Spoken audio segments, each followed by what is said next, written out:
Hey everybody, this is Mike with the One Stop Co-op Shop, and today I'm reviewing Marvel Crisis Protocol Alliances, and disclaimer that I got a review copy of this one. So this is a new solo cooperative game based on the previous Marvel Crisis Protocol miniatures game, where 4 heroes controlled by 1 to 4 players battle across 2 stages where they try to avoid or defeat minions, but they're mainly trying to complete objectives to advance. And if they can survive through those 2 stages, they get to take on a boss, in the case of this set, Green Goblin, to win the entire campaign. You gain power and then use it to fire off cool special abilities. You level up as you go, combat and defense are resolved through dice, and it's a fun superhero butt-kicking time. So let's discuss 5 key things to know about Marvel Crisis Protocol Alliances. So starting at number 5, the least important to know, but still important or I wouldn't mention it, is the variety in heroes and the leveling, and this is mostly a pro. So this set comes with 4 heroes from the Spider-Verse, and each of them has diverse abilities and stats. And as you play through the little mini campaign with 3 stages, you can level up into cooler abilities, and it's a lot of fun. Some of the characters are more mobile, some of them are better at completing objectives, some of them are better at defense and supporting others. Although a small caveat here, they are all 4 Spider-Verse characters, so they do share some abilities and some similarities. And also, I'm not always 100% sure about the balance in the level ups.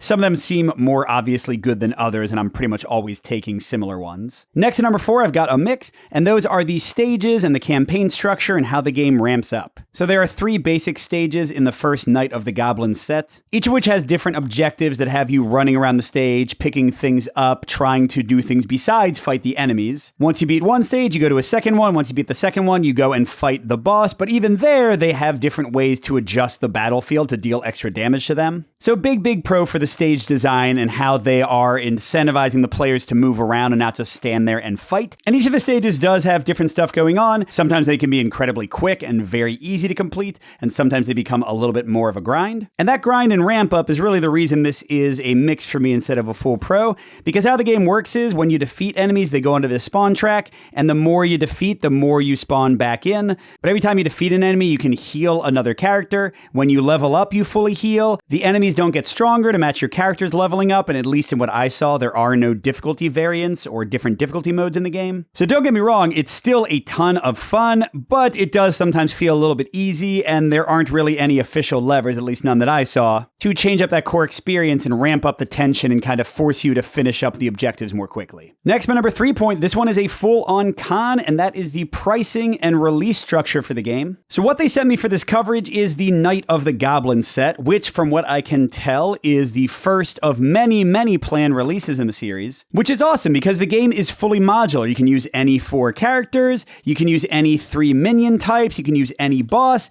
you can mix and match any stages you want. But, and here's the big reason this is a con, this is a $99 MSRP game, and it gives you just exactly the 4 heroes you need to play, exactly 1 boss, exactly 1 of each minion type, which means for $99, you'll be playing the exact same people in pretty much the exact same circumstances over and over and over again. This is $100 a pop, or whatever you can get it for discounted online, to get a minimum experience. I really think you're going to need probably 2 or 3 sets when you can really mix and match a lot of stuff to make the game system fully come alive. But then you're talking about $300 MSRP, which is not an easy pill to swallow. But let's come back to some positives with another full pro at number 2, which is the enemy system. I adore this. So as I said, enemies are spawning into the map. You can defeat them, but the more you defeat, the quicker they come back, and they actually have a chance of triggering a pitfall that will bring Green Goblin in or do other negative stuff. So the tension of fighting minions, but not just trying to kill everybody and focusing on the objectives is great. And the actual minion management is super simple. They move 1 or 2 spaces toward the closest hero. For spawning, you just roll some dice and place them on the icons matching the symbols rolled. And for their attacks, I've never seen something like this, and man, I adore this system. Instead of having each of the tons of minions attack separately,